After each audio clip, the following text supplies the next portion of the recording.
You are listening to the Young Black Travelers podcast, Black voices conversing in experiential travel, dedicated to a global community of travelers. So be bold, be inspired, be spontaneous. We are YBT.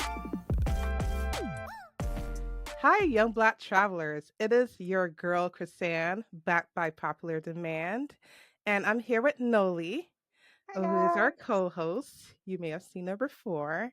And we have our special guest for today. So I'd like for her to introduce herself, a little bit of what she does right now to our watchers and our listeners. Okay.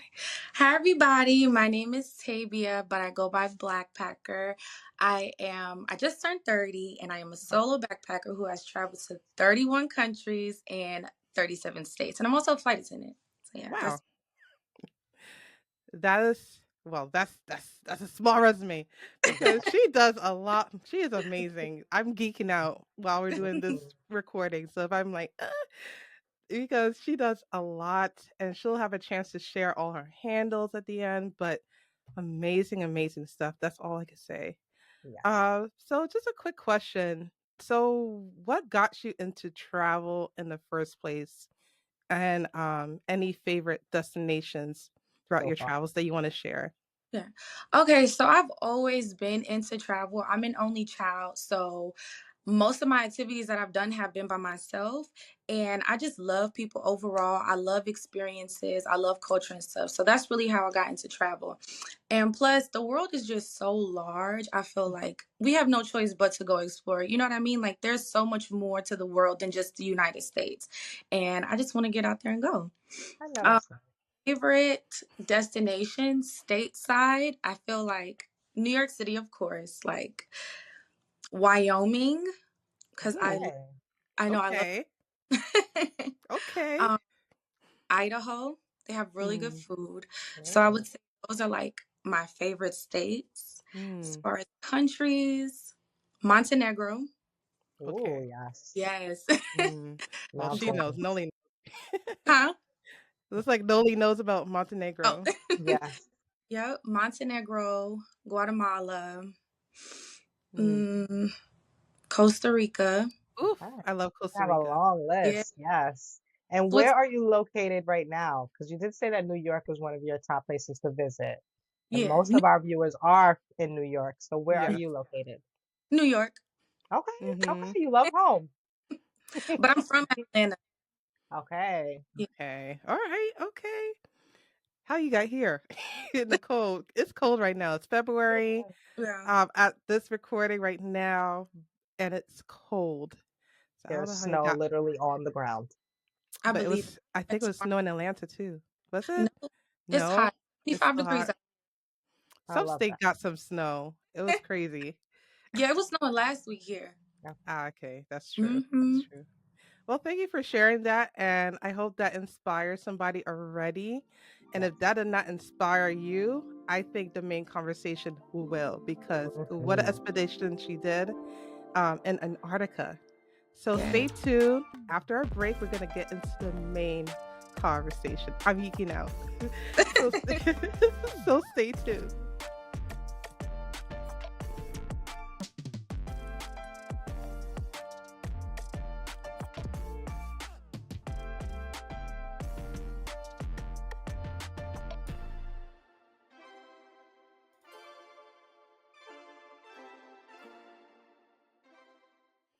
And we're back, guys. Back from our break to our main conversation. Long awaited Antarctica. I am so excited. I'm excited. I'm trying not to geek out, like I said last time, but keep it professional. Whew. So Antarctica. Now it's not, and you went solo too. Yes. Okay, so just paint a picture for all of you out there. She went by herself, not with a. There was a group, but she discovered by herself. So it's not a typical solo travel destination. So I'm just curious, what inspired you to choose such a destination as this to be Mhm. solo? Okay. So First of all, I want to visit every country, every continent on earth. So I was like, let me just go ahead and knock it out, while I have the chance and while it's a good deal for me to go. So I'm not really a conventional person. I love to go to places that are not as traveled as most people, especially Mm-hmm. because us as humans, we taint everything that we touch. You know what I mean? Mm, So I definitely wanted to come here. As far as going by myself, it's not many people that love the cold weather to begin with. So Hate it. Hate it. yes, I prefer yes. cold weather over hot weather anyway. So this was like perfect for me. And then too, like I said, with the price, not many people are going to pay that much to go somewhere cold. So I was like, you know what? Let me just go by myself because if I wait for somebody to go, I'm never gonna go. Literally. Amen to that. I believe that Hmm. too. If that's the whole point of solo, that you can do it on your own terms Yes. and on your own pace with your own budget, and you're just focused on what you need to get and you go back. So Hmm. that's so relatable. Um, for wow, Antarctica. What adventure that you picked. So what was that journey like traveling to Yeah. Antarctica? I think people have questions on how How do to you even get get there? there. Yeah, how you get there? Like I know Argentina's there, there's flights, there's boats. So how did you get there? What was the budget like to get there? Okay. Well, since I am a flight attendant, the flights were like a lot cheaper for me, but I looked up like the original prices and they're not like too bad, especially if you save up ahead of time. As far as the journey, it's long. It takes almost 3 days to get there. Wow. Wow. Yeah. So my itinerary, it was a like an hour and a half, 2 hour flight from Atlanta to Fort Lauderdale. Okay. Then I took a 1 hour train from Fort Lauderdale to Miami, a Mm. 9 hour flight from Miami to Oof. Buenos Aires, a Wow. 3 hour flight from Buenos Aires to Ushuaia, and then I was on the ship for 2 whole days before we reached Antarctica, and that does include the Drake Passage. Oof. So, I love a long travel. That You sounds really do? nice. I Okay. do. It mhm, makes the journey, I feel like. And yeah. when you get there, it's like, oh, I'm finally here. Did you enjoy that travel? I loved it. I Okay. love slow travel. I love long flights. I love long train rides. Me And too. it's kind of like a rite of passage. You know what I mean? Because to say that it took you almost 3 days to get somewhere. Mm. I think my favorite part though was reaching Ushuaia because Ushuaia is known as the end of the earth. Mhm. So like even just saying Mhm. that gives me chills because Oof. you don't Yeah. realize how large the earth is until it takes you almost Three like days. Yeah. yeah to get to your location. Oof. So the journey was it was beautiful, and once I got there, like I legitimately cried It because was I'm like worth I'm it. really here. Like there's no you Mhm. can't go further south than this. But touch briefly on how you pronounce it? Ushuaia? Yes, Ushuaia. Ushuaia. How was that experience? Because I don't think people know too much about that area. They know Argentina for their city, their capital, but they don't know about Ushuaia. So touch a little bit of what that place is like. Did you do any excursions? Did you stay somewhere? How is that like to be there? Okay. Staying in Ushuaia was like really beautiful. It's a very, very small town and it's so picturesque. It has like mountains surrounding it. Like you guys, it literally does not feel real. Mm, There are a lot of ships there. And as far as activities that I did when I was there, I did a train ride and I forgot what the route was, but it was like the furthest train in the world too. So I mm. like went through the mountains and stuff like that, saw all the different animals. It was really beautiful. And then also it was freezing cold there. Oof. Like Buenos Aires was hot. It was like in the 70s and then Ushuaia was like in the 40s. So Wow. even still in Argentina, it felt like completely two different countries, honestly. And when was this? What month did you travel This for was November. November? That's Mhm. wild. Okay. Yeah. Okay. That's so you gotta that means you have to pack like in a certain way as well. You Mhm. warm here, you're cold here. Oh, I mean, but the slow travel calls for that sometimes. Like you have Yeah. to Yes. adjust. But that's fun. I love Mhm. that. So explain a little bit more about the budget that somebody should have for Antarctica, like any itemized things that they should consider if they want to pursue going to Yes. Antarctica, basically? So it's no surprise that Antarctica is pricey. However, you can still do it on a budget. Mhm. So a lot of you might hear Antarctica and think, oh, 10,000, 12,000, even upwards Wow. of 20,000. But I didn't pay that much. Personally, I paid $4,950 for it. And now that I am working alongside the company, I have access to all the deals, and we even have prices as low as $4,000. Okay. So it is definitely affordable, especially if you save up prior to it. Okay. Well, okay. Note that, guys. It could go low as You can four make it thousand happen. dollars. So I'm preparing my mind as I'm going through this podcast hmm of what to expect. But talking about any the expectations, what unexpected or underrated experience that you had that most people would not even associate with Antarctica? Like we Yeah. think about penguins, we think about Mm-hmm. Ice glaciers, cold. ice cold. Like what things that you found out about Antarctica that most people you think Is there a would nightlife? not think about? Oh, no. That's the so truth. there, That's the real question. Is there a nightlife? right. So there's actually nothing in Antarctica except for ice, land, Love and it. animals.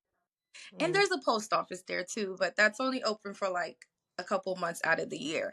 Wow. Um, there are no polar bears. Some people believe that there are polar bears in Antarctica. There are only polar bears in the Arctic, which is the North Pole. right. Yeah. The seasons are flipped. So October through like March is their summertime, and our summertime is their wintertime. So when I went in November, there was no darkness. Like the sun, the sun set maybe for like an hour, Oh, I but it love that. got Mm, completely dark. So that was beautiful in itself. I was a little bit disappointed that I didn't see any stars, but it was still oh, like absolutely beautiful. Mm-hmm. Something else that people may not know is that it's cold, but it's not as cold as like New York okay. or North Michigan. Face weather, Yeah. Tim's, Mm, ACGs, what it's giving. There there were times simply put where I had to take my coat off and my hat and my Okay. gloves. Okay. interesting. Yeah. Okay. Because the sun's out, so I see Yeah. why. That makes sense. But it's Mhm. so different to think like, oh, okay, I have to take off my coat here. Mm-hmm. And then you go back to New York and you're like, I gotta put my coat on here. It's Yes. just your mind is just like it Yeah. needs to connect the dots because we're taught different things Mhm. that cold is cold, but Mm. not every cold is It's cold. So yeah, the Northeast cold, and anyone who's coming from the Northeast would understand that not every cold is the same cold. yes. Like, and not every creature would be in that cold. Like she said, like the polar bears are in the North Pole, right? And some are in the South. So it's just different cold give different vibes in that area. Is there any other stuff that you saw in your expedition Yeah, that what'd you people may not eat? know about? Well, that's true. What did you eat? Yeah, so we just ate on the ship because there is no like actual life on Antarctica aside from the animals. So everything I ate was just limited to the ship. Okay. But they were really good because like there was a diverse group of people. They're very good with having like cuisines from each culture, which I did appreciate because I got to try different foods and stuff like that. Okay. And what ship did you go to for Right. this I was gonna expedition? say, Hmm. Yeah. So I went through a company called Ocean Wide, and the ship that I went on is the Hondias. It Okay. is like a bare bones ship because I am a budget traveler. Although Antarctica is expensive, I did not Mm, pay $10,000, $15,000 like mm, a lot of people. Like other ships that I've seen has like jacuzzis on it and all these different amenities, spas and specialty restaurants. Mine didn't have any of that. okay. Like, yeah. So, but the ship was still nice. I still loved it, and I would do it again on that same ship. Okay. And is Mhm. there expectations at least for the boat in terms of like because I would think people would compare it to a cruise ship. So I guess is there any differences from that and a cruise ship that people should be aware of if they're approaching this type of voyage to Antarctica? Yeah, so definitely. Well, there are two different types of ships that go to Antarctica. You have like your main cruise lines, and then you have your expedition ships. The main cruise lines are not allowed to get off the ship and explore and actually step foot on Antarctica. All they can do is just sail through. So I don't recommend that. The Okay. one that I went on is an expedition ship, which is completely different from a regular cruise line.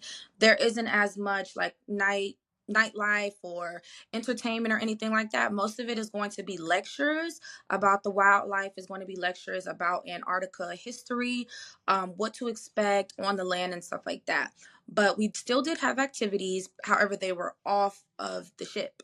So Hmm. some of the activities we had hiking, we had Mm. mountaineering, which is a more extensive version of hiking.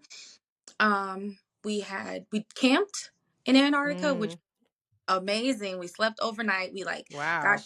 dug in the snow and slept in the snow. It was so beautiful. Wow. We also did kayaking. So Ooh. there was still activities there for us to do. That Okay. sounds like a lot of fun. It was so fun. Yeah. And another question, like expectations on the type of people that you're usually surrounded by in terms of the crew.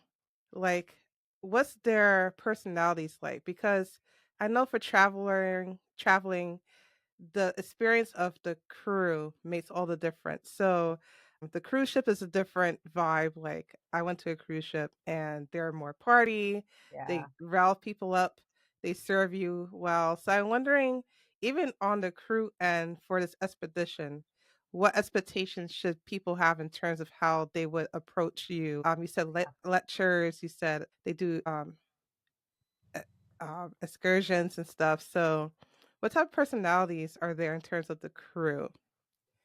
So the crew that we had, they were from all different parts of the world. And these people, they're like absolutely amazing. They dedicate their life to places like Antarctica and the Arctic.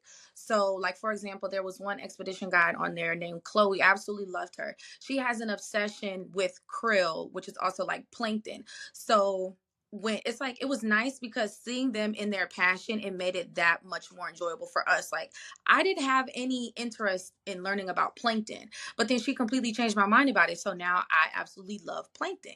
You know what I mean? And there were only like I think like 15 expedition guides. So everything was very personal. Like they would Yeah. sit down, eat with us. It's like it was a family at the end of the day. Wow. Yeah, Hmm. it was really nice. That's nice. Hmm. I love that. I Yeah. love that so much. Hmm. Yeah. So, as a traveler solo, what is it like connecting with other people while you're on these journeys and these adventures? As a solo traveler, as an African American solo traveler. Both. Both Absolutely the young both. black travelers. Hmm. Right. Okay. So I would say it's hard.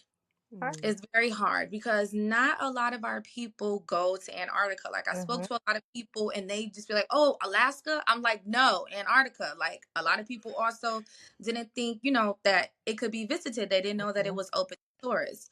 All that to say, out of 220 people, I was the only black person on there. wow. Oh, yeah. Out of the crew, out of the passengers, I was the only black person on there. And it was definitely tough for me because I got a lot of stares. Like, What are Mm, you doing like they never seen here? a black person Yeah. before, or Hmm. it was like, in a sense, Why like, did why? you come?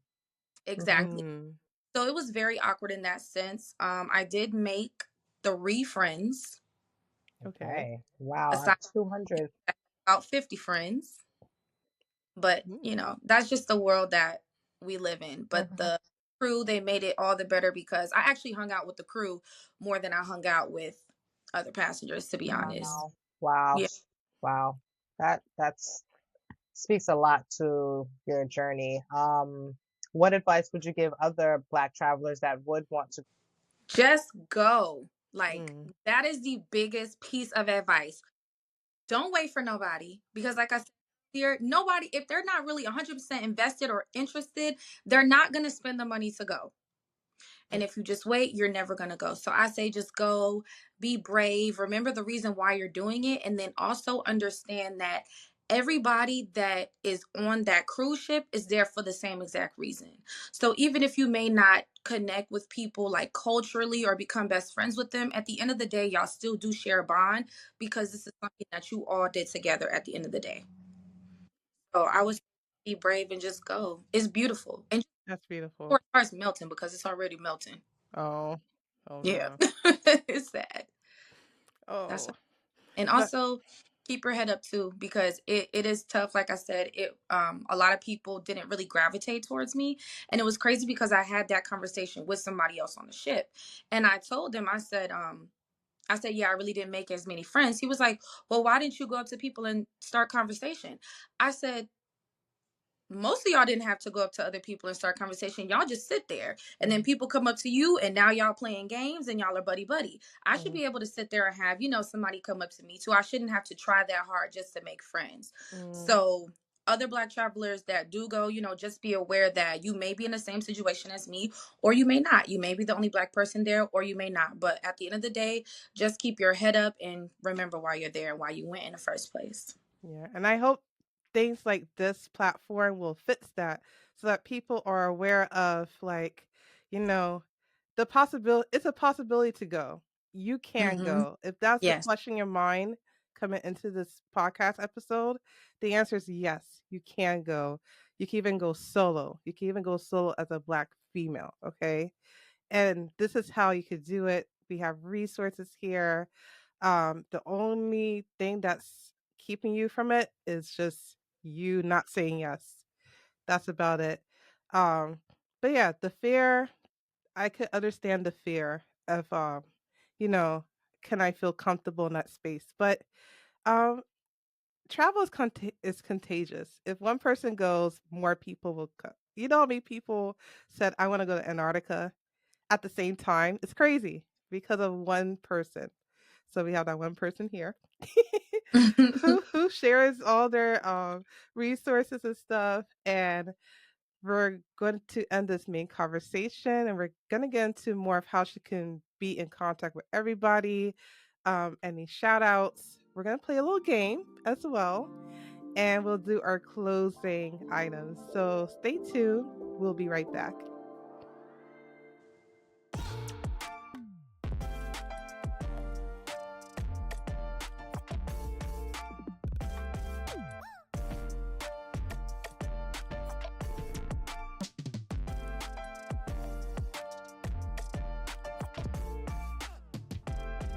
And we're back, everyone. We are back once again. I hope you enjoyed the main conversation. I've learned a lot from that little snippet. I learned so much. Okay. Oh, already I did, but now I really do. Now I have to. I don't know what else to do now. But yeah, there's no other excuse. I don't know what to say, guys. Just get it done. 2025, just get it done. Please. But we thank you so much again for sharing everything. And if you want to share all your handles, how can people reach out to you? And any other affiliations that somebody may benefit from, if you want to share Okay. to our listeners. So my TikTok is going to be blackpacker underscore. My Instagram is the same thing, blackpacker underscore. I also have a YouTube channel where I post long form videos, and that's just blackpacker. And I am also affiliated with the company that I went with. So if you want to take a trip to Antarctica, let me know. I got all the deals, all the specials, everything that you need to go to Antarctica. And also, I am affiliated with World Packers, which is it's a group where you travel the world for free. All you Okay. have to do is volunteer for whatever it is. It could be bartending, Hmm. babysitting, farming, Ooh. literally anything that you want to volunteer for. In exchange for your time and your volunteering, you get free accommodation, free food, Wow. free tours, free Wow. activities, Okay. free everything. Yeah. Mm. So just let me know. World Packers. Okay. Mhm. Okay. So y'all listen. Okay. All right. She dropped it all for you. It's up to you now. But okay. All right. So let's play a little game. It's called Which Country? Now, you've been to how many countries again? 31. 31 countries. So I'm going to ask you a question for each category. what would be the best country for it? Okay, Are you ready? I'm ready. Okay. So, okay, for food, what would be the best country that someone should go to out of 31 countries? I'm I'm a little biased. I love Okay. steak, so I would Mm. have to say Argentina Okay. because they got the best steak and the most affordable. Yes, that's true. That's true. Yes. Oh, their steak is delicious. Oh, I have to go to Argentina. Okay, write it down. Okay, scenic landscapes. What would be the best country? Switzerland is Switzerland. Okay. is green, like shades of green that I've never even seen before. I didn't even know existed. It Okay. literally like beautiful place I've seen, hands down. Oh, okay. All right. Mhm. Love it. Love it. And then for transportation, what would be the best country for someone to go to and from within that region or that country? Who do you say has the best transportation? I would say France. Okay. Their metro system is very similar to New York's. I feel like it's very straightforward and it's easy to get around. I've heard of that. I heard of Yeah. France. And then the best country for someone who wants to look at historic sites, like an Um, I, amazing historic site. I would say Bosnia and Herzegovina. They had a war from 1992 to 1995 that completely split the country in half from like east to west. Okay. And so they basically got beef with each other. Like even within that country, they don't share the same school system, the same water lines, anything. Everything is completely divided. Even now they still have landmines. So I feel like their history is definitely the best. Okay. And for our watchers or listeners who may not know where exactly that country is, which continent is that country in? It's in Europe. It's In a Europe? very small country on in Eastern Europe. Okay. All right. Noted. All right. And then for shopping, what would be the best country to shop at? Nolly's excited. Honestly, I would say everywhere because Okay. everywhere has like their own little hidden gems. I don't really shop at malls and stuff like that. I normally buy stuff off the street, like local handmade items. And I feel like every country that I've been to has something handmade. Okay. So it's a tie for 31 countries. Yeah. Yeah, you just gotta Mm-hmm. travel to know. And then like a budget. What's the best country if you're on a budget that someone can go to? El Salvador, I feel. El Salvador. It's Okay. a beautiful country, but the food, the activities, the transportation, everything is so inexpensive. And I love that. Okay. And then if someone wants to off the beaten path, like somewhere that people don't usually think about to travel, what would be the best country or the country that's the most unique in its experiences? I don't want to give it away. You don't I want to want to give it get. away? Okay. You want to give it away? Okay. I want to gatekeep it. Okay, you're gonna get keep it? Yeah. Okay. So sorry guys. And then the last question. For solo travel, what was the best country you did for solo travel? Everywhere. Every Everywhere. Honestly.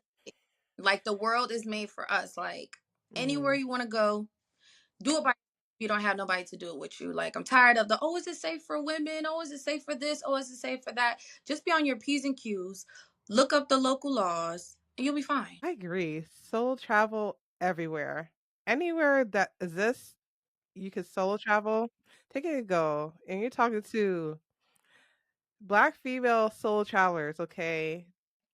And there's a lot to say, but hey, listen, if we could do it, you can do it too. There's no excuse. But thank you so much for joining us. I thank you. I thank you. I thank you. Um, you're so inspiring. And also follow us on our social medias for more of these stories. We are on Facebook, Young Black Travelers. We're on Instagram, Young Black Traveler Blog. We are on Threads, Young Black Travelers. We're also on Spotify, Apple, Google. You name it, we're there. Okay. And we have our cool merch, which I'm repping right now. still on sale, so reach out to us if you're interested. And of course, we still have our website, youngblacktravelers.com. So just be aware of where you travel, keep good sanitary practices, and happy travel, guys. We're so excited. Thank you so much for coming on today. Take care. Bye.